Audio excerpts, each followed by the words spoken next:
Hi praise the Lord. This is pastor Heman. దేవుని యొక్క మహా ఉన్నతమైన కృపలో వర్ధిల్లుతున్నటువంటి మీ అందరికీ కూడా ప్రభువైన యేసుక్రీస్తు వారి యొక్క ఉన్నత ప్రశస్త అతి శ్రేష్టమైన శుభనామంలో మీ అందరికీ నిండి శుభాభివందనాలు తెలియపరుస్తున్నానండి. అందరూ బాగున్నారని నేను ఆశపడుతున్నాను. మీ అందరి నిమిత్తమే మా యొక్క వ్యక్తిగత ప్రార్థనలో తప్పకుండా జ్ఞాపకం చేసుకుంటా ఉన్నాము.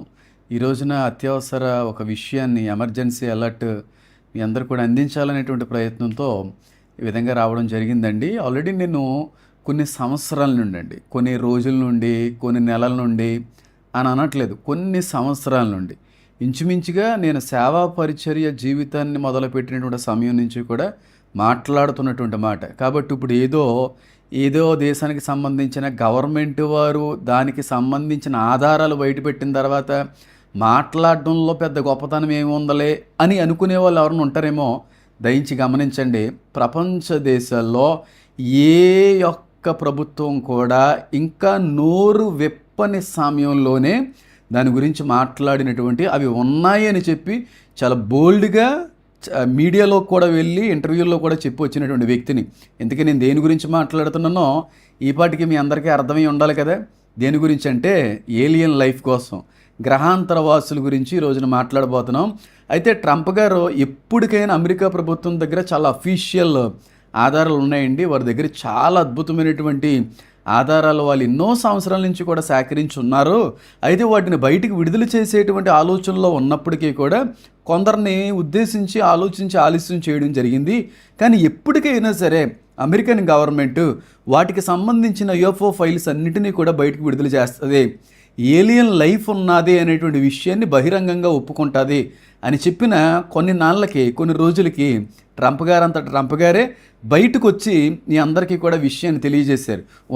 ఏలియన్ లైఫ్ ఉంది, యూఎఫ్ఓస్ అనేటువంటి వాటిని మేము చూసాము, వాటికి సంబంధించిన అనేక ఆధారాలు మా డిఫెన్స్ ఫోర్సెస్ దగ్గర, మిలిటరీ అఫీషియల్స్ దగ్గర ఉన్నాయి అని చెప్పి ఆయన మాట్లాడుతూనే దానికి సంబంధించిన ప్రత్యేకమైన వెబ్సైట్ని కూడా ఓపెన్ చేశారు.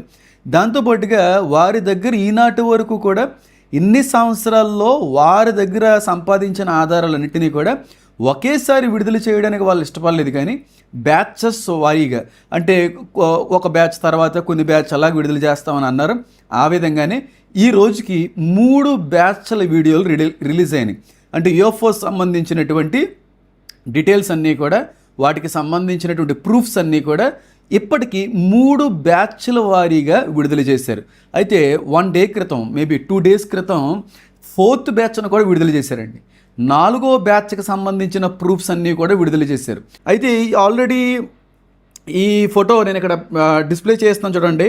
అది ఆల్రెడీ 2nd బ్యాచ్లోనే దీనికి సంబంధించినటువంటి ఇంచుమించుగా ఇలా కనబడేటువంటి ఒక ప్రూఫ్ అనేటువంటిది బయటకు వచ్చింది. అలాగే ఇంకో రకమైనటువంటి మూవింగ్ ఆబ్జెక్ట్ను కూడా వాళ్ళు విడుదల చేశారు. అయితే అది నేను సేవ్ చేసి పెట్టుకోలేదు. ఇంకొక ఆబ్జెక్ట్ ఏంటంటే, ఇది చాలా వింతగా కనబడుతుంది. మీరు చూడండి, వింతగా కనబడుతుందో లేదో మీరే చూసి చెప్పండి. ఇది ఒక ఫ్లయింగ్ సాసర్ కూడా కాదు, అది హాఫ్ మూన్లా ఉంది. ఇది మేబీ ఫ్లయింగ్ సాసర్ అయి ఉండొచ్చు, లేకపోతే ఫ్లయింగ్ డ్రోన్ అయి ఉండొచ్చు, ఏలియన్ డ్రోన్స్ అయి కూడా ఉండొచ్చు. అయితే ఇప్పటి వరకు వారు విడుదల చేసిన ఆధారాలన్నీ కూడా అవి ఉపయోగించుకున్నటువంటి వాహనాలు, లేదంటే క్రాఫ్ట్స్ మాత్రమే కాదండి, అవి ఎక్కడో ఉన్నప్పటికీ ఇక్కడ పరిశీలించడానికి ఉపయోగించుకునే డ్రోన్స్ కూడా. అంటే అవి చాలా మోస్ట్ అడ్వాన్స్డ్ ఫెలోస్. అవి రివర్స్ ఇంజనీరింగ్ కూడా అమెరికన్ గవర్నమెంట్ వాటి మీద ఎన్నో సంవత్సరాల నుంచి చేస్తున్నారని చెప్పి చాలామంది శాస్త్రవేత్తలు కూడా చెప్పారు. వారు చెప్పిన తర్వాత చాలామంది చనిపోవడం కూడా, చాలా అనుమానాస్పద స్థితిలో చనిపోయిన వ్యక్తులు కూడా చాలామంది ఉన్నారు. అయితే ఈ ఫస్ట్ ఫోటోకి చూస్తే ఇది లాస్ట్ టైం విడుదల చేసిన ఫోటోలా ఉంది. 2nd వీడియో కూడా చూసాను, అది ఒక మూవింగ్ ఆబ్జెక్ట్. అది నాకు తెలిసి శాటిలైట్ పక్క నుంచి వెళ్తున్నటువంటి ఒక ఆబ్జెక్ట్ ఒకటి కనబడింది. కానీ ఇప్పుడు చూపిస్తున్నాను చూడండి, ఈ పిక్ చూడండి. ఈ పిక్ మాత్రం చాలా డిఫరెంట్గా ఉందండి. చాలా డిఫరెంట్ స్ట్రక్చర్ కనబడుతుంది, చాలా వెరైటీగా కనబడుతుంది. ఇది ఒక హాఫ్ మూన్లో ఉంది. ఇది కూడా వాళ్ళు విడుదల చేసిందే. ఇది కుప్పకూలిపోయిందా, లేకపోతే అమెరికా సైనిక దళాల యొక్క దాడిలో అది ఏమన్నా పడిపోవడం అనేటువంటిది జరిగిందో నాకైతే తెలియదు. కానీ మొత్తానికి ఇది కూడా వాళ్ళు రిలీజ్ చేయడం అయితే జరిగింది. ఇంచుమించుగా 14 డాక్యుమెంట్స్ని రిలీజ్ చేశారు, 19 వీడియోస్ని రిలీజ్ చేశారు, 4 ఆడియో ఫైల్స్ని కూడా రిలీజ్ చేశారు. పెంటగాన్ నుంచి మాత్రం 3 ఫొటోస్ రిలీజ్ చేయడం అనేటువంటిది కూడా జరిగింది. కాబట్టి ఇప్పటికే ప్రపంచం అంతా కూడా ఏలియన్స్ ఉన్నాయి అనేటువంటి ఒక అభిప్రాయానికి వచ్చేసారు. ఆల్రెడీ ఈ మాట నేను ఎన్నిసార్లు చెప్పాను మీకు తెలియదు అంటారా? ఎన్నిసార్లు చెప్పాను ఏమండి, ప్రపంచవ్యాప్తంగా ఉన్నటువంటి ప్రతి దేశస్థుడు, ప్రతి దేశ నాయకుడు, ప్రతి ప్రభుత్వము ఎప్పుడైతే ఏలియన్స్ అనేటువంటి ఉన్నాయి అనేటువంటి బలమైన నమ్మకంలోకి వస్తారో అప్పుడు మాత్రమే బహిరంగంగా వాటి అంతటవి చూపించుకోవడానికి రాబోతున్నాయండి అని చెప్పి చాలా సందర్భాల్లో చెప్పాను. అప్పుడు చెప్తున్నాను, ఇప్పుడు చెప్తున్నాను, తర్వాత రోజుల్లో కూడా చెప్తున్నాను. కొన్ని రోజుల వ్యవధిలో ఏలియన్ క్రాఫ్ట్స్ అనేటువంటివి భూమి మీద అడుగు పెట్టబోతున్నాయి. అయితే అవేవో సరదాగానో లేకపోతే సమాధానంతో వచ్చేటువంటి మాత్రం అనుకోకండి.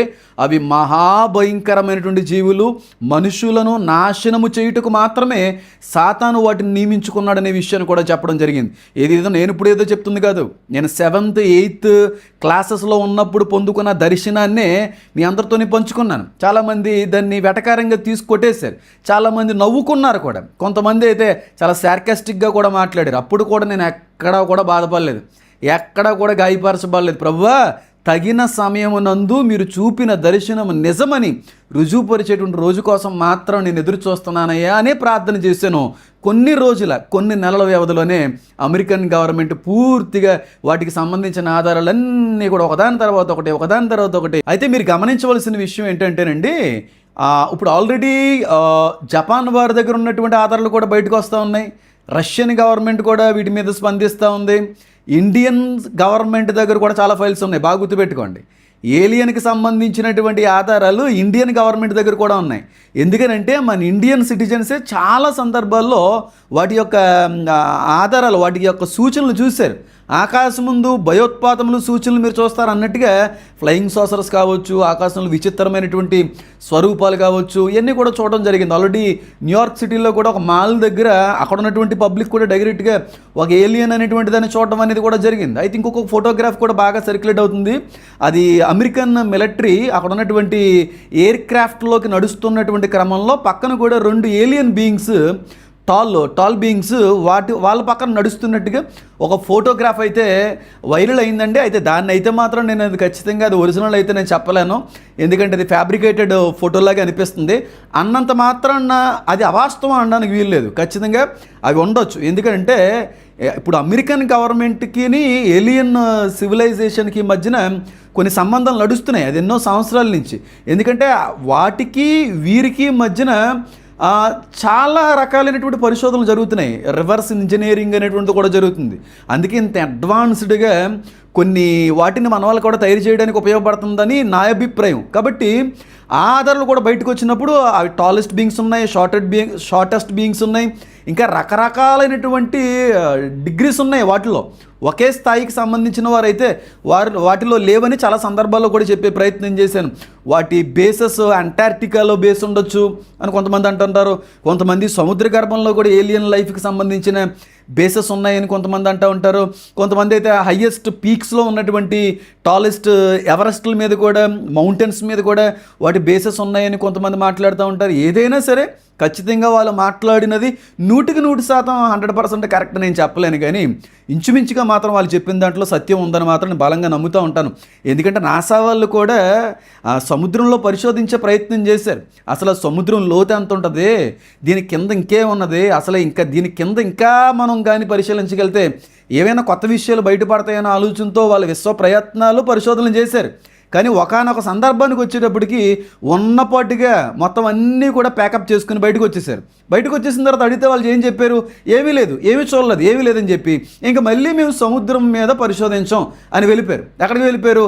ఆకాశ మండలానికి వెళ్ళిపోయారు. అప్పటి వరకు సముద్రంలో ఏదో ఉంది కనిపెడదామని చెప్పి వెళ్ళినటువంటి వీళ్ళే జీవితంలో మళ్ళీ పరిశోధన సముద్రం మీద చేయమని చెప్పడంలో ఉన్న ఉద్దేశం ఏముంటుంది? ప్రకటన గ్రంథంలో రాయబడినటువంటి మాట ప్రకారంగా సముద్రములో నుండి ఒక ఆత్మ బయటకు వస్తుంది, ఒక క్రూర మృగం బయటకు వస్తుంది. అంటే పాతాళంలో బంధించబడినటువంటి ఆత్మలు కూడా ఉన్నాయి. అవి సాతానికి సంబంధించినటువంటి సాతాను మూలంగా రూపొందించబడిన జీవుల యొక్క ఆత్మలు కూడా ఉండుండొచ్చు. వాడితో పడద్రోయబడినటువంటి దేవదూతలు కొంత శాఖ ఆత్మలు అందులో ఉండుండొచ్చు. చాలా రకాలైనటువంటి ఆత్మలు ఉన్నాయి. కాబట్టి అందులో చాలా ఉన్నాయండి, 1-2 అని ఏం మాట్లాడతామండి. చాలా రకాలైన ఆత్మలు కనబడుతున్నాయి. కనుక ఏమో ఆ ప్రకటన గ్రంథంలో రాయబడినట్టుగా సముద్రంలో నుండి వచ్చినటువంటి ఆ ఆత్మ చనిపోయినటువంటి క్రీస్తు విరోధులకు చేరడం, వాడి నూతన ప్రాణాన్ని పొందుకోవడం, తర్వాత నుంచి వాడి స్వరూపాన్ని పూర్తిగా మార్చుకోవడం, ప్రపంచాన్ని నాశనం చేయాలనే ఒక ఆలోచనతో వాడి యొక్క ప్రయత్నాలు మొదలు పెట్టడం, ఇదంతా కూడా లేఖనాల్లో ఉన్నదే. లేనిదైతే ఏం కాదు. అయితే ఒకనొక సందర్భం వరకు మనకు అది అర్థం కాలేదు అంతే. కాబట్టి ఏలియన్ లైఫ్ ఉందని మొత్తం అన్ని గవర్నమెంట్స్ కూడా ఒప్పుకునేటువంటి టైం లైన్కి మనం వచ్చేసామండి. కాబట్టి ఇంకా ఏం జరుగుతుంది, ఇంక దేనికోసం మనం వెయిట్ చేయాలంటే డైరెక్ట్గా వాటిని మనం చూసేటువంటి కాలం కోసం వెయిట్ చేయాలంటే డైరెక్ట్గా చూస్తాం. మళ్ళీ చెప్తున్నాను, ఎంత రిపీటెడ్గా బోల్డ్గా లైవ్లో ఈ మాట మాట్లాడుతున్నానంటే దేవుని యొక్క స్వరం మీద, దేవుని చూపించినటువంటి ఆ దర్శనం మీద ఎంత అపరిమితమైనటువంటి నమ్మకం అంటే ఈ మాట నేను మాట్లాడగలను అడగండి, ఆలోచించండి ఒకసారి. కాబట్టి నేను చెప్పగలను, డైరెక్ట్గా వాటిని ఎదురెదురుగా చూసేటువంటి రోజులు కూడా చాలా దగ్గరలో ఉన్నాయని నేను బలంగా నమ్ముతా ఉన్నాను. అయితే ఇవి మనుషులకు బయలుపరచబడకుండా, మనుషులకి ఇవి ఉన్నాయనేటువంటి నమ్మకం కలగకుండా ర్యాప్చర్ అనేటువంటిది మాత్రం జరగదు, సంఘం ఎత్తబడడం అనేటువంటిది మాత్రం జరగదు. ఇవి ఉన్నాయని అభిప్రాయం కలిగిన తర్వాత మాత్రమే సంఘం ఎత్తబడుతుంది. సంఘం ఎత్తబడినటువంటి ఈ కారణం అంతటిని కూడా వీటి మీదకు తోస్తాడు క్రీస్తు విరోధి. అలాగని చెప్పి వాటి ప్రమేయం ఏమీ ఉండదని నేను అనట్లేదు, కానీ సంఘం ఎత్తబడిన మరుక్షణమే ఇవన్నీ కూడా ఏలియన్ లైఫ్ అంతా కూడా మనుషులను అపహరించుకుని వెళ్ళిపోతాయి. విడవబడిన వారిని సంఘం ఎత్తబడేటువంటి ముందుకు కూడా కొంతమందిని మాయం చేస్తాయి. ఆ కారణాన్ని బట్టి ఇవే మాయం చేసేటువంటి ఒక ఆలోచనలో కూడా వస్తారు. తెసలోనికాకి రాసినటువంటి ఆ పత్రికలో కూడా ప్రభువైన యేసుక్రీస్తు వారు రాయించిన మాట అదే, స్ట్రాంగ్ డెల్యూజన్ అనేటువంటి మాట ఉపయోగించబడింది. అక్కడ చాలా అబద్ధాన్ని నమ్మేటువంటి ఒక పరిస్థితి రాబోతోంది. ఒక భయంకరమైనటువంటి ఆ స్థితిని దేవుడు ఆ రోజున అనుమతించబోతున్నాడు. అందరూ కూడా అబద్ధాన్ని నమ్ముతారు, సత్యాన్ని విడిచిపెడతారనే విషయం కూడా లేఖనాల్లో ఉన్నదే. మరొకసారి మీ అందరికి కూడా గుర్తు చేస్తూ ఉన్నానండి. 4th బ్యాచ్లో అయితే ఈ ఆధారాలన్నీ కూడా బయటపడ్డాయి. 5th, 6th వచ్చేటప్పటికి ఇంకా రోజు రోజుకి కూడా అడ్వాన్స్డ్ ప్రూఫ్స్ అన్నీ కూడా బయటికి విడుదల చేస్తారు. అదైతే నాకు చాలా బలంగా ఉంది. అయితే నేను దేనికోసం కనిపెడుతున్నానంటే, ఎప్పటి వరకు యూఎఫ్ఓస్, సాసర్స్, క్రాఫ్ట్స్ రిలీజ్ చేశారు, కానీ బీయింగ్స్ ఇంకా రిలీజ్ చేయలేదు. అంటే ఉన్నాయి, వారి దగ్గర అయితే ఉన్నాయి. ఆల్రెడీ పాస్టర్స్ చూశారు. అమెరికాకి సంబంధించినటువంటి కొంతమంది పాస్టర్స్ని మీటింగ్ పిలిచారు కదా, అప్పుడు చూసినటువంటి ఆ పాస్టర్స్ బయటకు వచ్చి తెలియజేశారు. చాలా వికృత రూపంలో ఉన్నటువంటి బీయింగ్స్ అయ్యి అడవిలో నిలబడినటువంటివి చూసాము, ఇంకా వేరే సందర్భాల్లో కూడా చూసిన ఫోటోగ్రాఫ్స్ మేము చూసామని చెప్పి పాస్టర్స్ కూడా మాట్లాడారు. కాబట్టి ఆ బీయింగ్స్ ప్రూఫ్స్ కూడా ముందు రోజుల్లో ఖచ్చితంగా బయటపడతారనేటువంటి ఒక బలమైన నమ్మకంతో ఉన్నాను. ట్రంప్ గారు మాత్రం అప్పటి వరకు ఊపిరితో ఉండాలి. ట్రంప్ గారు ఉండగానే జరుగుతుంది. ట్రంప్ గారు కానీ గతించిపోయినా, ట్రంప్ గారు కానీ తప్పిపోయినా ఈ ప్రూఫ్స్ అనేటువంటివి ఫుల్ఫిల్ అవ్వే అవకాశం ఉండకపోవచ్చు. ఫుల్ ఫ్లెడ్జ్డ్గా కూడా వాళ్ళు రిలీజ్ చేసే అవకాశం ఉండకపోవచ్చు. కాబట్టి వీలైనంత త్వరగానే వీటన్నిటిని కూడా విడుదల చేస్తారనే నమ్మకంతో నేనైతే ఉన్నాను. ఇవన్నీ జరుగుతున్నప్పుడు మీకు అర్థం కావాల్సింది ఒకటేనండి, దేవుని రాకడ సమీపంగా ఉంది, మనం సిద్ధపడవలసిన వారి ఉన్నాము. లేనిది ఏది జరగట్లేదు, వాక్యంలో ఉన్నదే స్పష్టంగా నెరవేరుతూ ఉంది. 21 లోక సువార్తలో క్లియర్గా రాశాడు ఆయన, ఆకాశమునందు సూచనలు కనబడతాయి, భయోత్పాతములు పుడతాయి. వీటన్నిటిని చూస్తున్నప్పుడు మీకు అర్థం కావాలి అవి అంత్య దినాలు అని చెప్పి ప్రభువైన యేసుక్రీస్తు వారు కూడా చాలా స్పష్టంగా రాశారు. అపోస్తులైనటువంటి పౌలు గారు కూడా చాలా స్పష్టంగా ఎన్నో కేటగిరీస్కి సంబంధించిన వాటిని గురించి మాట్లాడు, వాయుమండల అధిపతుల గురించి మాట్లాడు ఆయన. కాబట్టి ఎవరో చెప్పలేనిది కాదు. పైగా అపోస్తులైనటువంటి యోహాను గారు, ప్రకటన గ్రంథం రాసినటువంటి యోహాను గారు ఆ మాటను రాశాడే 16వ అధ్యాయం ప్రకటన గ్రంథంలో, 3 కప్పల వంటి స్వరూపం కలిగిన ఆత్మలో రాజులను పోయి చేయడానికి అవి బయలువెళ్ళాను అనే మాట రాశాడే.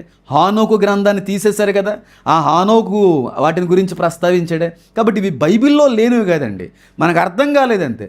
తగిన సమయమునందు మన నేత్రాలు దేవుడు తెరవడానికి కృప చూపాడు. ఆ టైంలో అర్థం చేయాలి. అంతకంటే ముందు కూడా దేవుడు ఏది చేయడు, స్పెసిఫిక్ పర్ఫెక్ట్ టైంలో చేసేటువంటి దేవుడు. అంతకు ముందు చేయడు, దాని తర్వాత లేటు కూడా చేయడు. పర్ఫెక్ట్ టైంలో ఆయన చేస్తున్నాడు. ఇది పర్ఫెక్ట్ లాస్ట్ డే సైన్స్ అన్నీ కూడా జరుగుతున్నాయి. ఇంత గొంతు చించుకుని చెప్తున్నప్పటికీ కూడా మీరు నమ్మకపోతే, దేవుని యొక్క రాకడికి సిద్ధపడకపోతే, నేనైతే ఏమీ చేసేది ఏమీ లేదు, కానీ ఒకటే చెప్పగలను, సిద్ధపడండి. ప్రేమపూర్వకంగా మిమ్మల్ని అందరినీ కూడా నేను మనవి చేసుకుంటా ఉన్నాను. సిద్ధపడండి. అనేక మందిని సిద్ధపరచడానికి కూడా మీ ప్రయత్నం మీరు చేయాల్సిందిగా నేనైతే కోరుకుంటున్నాను. అలాగే కొంచెం బిజీ షెడ్యూల్ ఉంది నాకు. అంటే మీటింగ్స్ కూడా కొన్ని క్యాన్సిల్ అయినాయి అనుకోండి, వెళ్ళట్లేదు బలహీనతను బట్టి. అయితే వేరే చెన్నై వెళ్తా ఉన్నాను. ఆ చెన్నై సంఘంలో కొంతమందితో నేను వెళ్ళే ప్రయత్నం చేస్తున్నాం. దేవుడు అవకాశం ఇచ్చాడు. అందు గురించి కొంచెం బిజీ షెడ్యూల్ ఉన్నదే. కాబట్టి రెగ్యులర్గా ఒక 3-4 డేస్ నేను వీడియోస్ ఇవ్వలేనంత మాత్రాన్ని ఫీల్ అవ్వకండి. నేను ఎక్కడున్న అవకాశం ఉంటే మీ అందరితో నేను మాట్లాడడానికి, మీ అందరికీ అనేక విషయాలు అందించడానికి నా ప్రయత్నం చేస్తాను. ప్రార్థించండి. మరోసారి దేని పేరు మీ అందరికీ కూడా శుభాలు తెలియపరుస్తున్నాను. God bless you. God bless you all. Amen, amen, amen.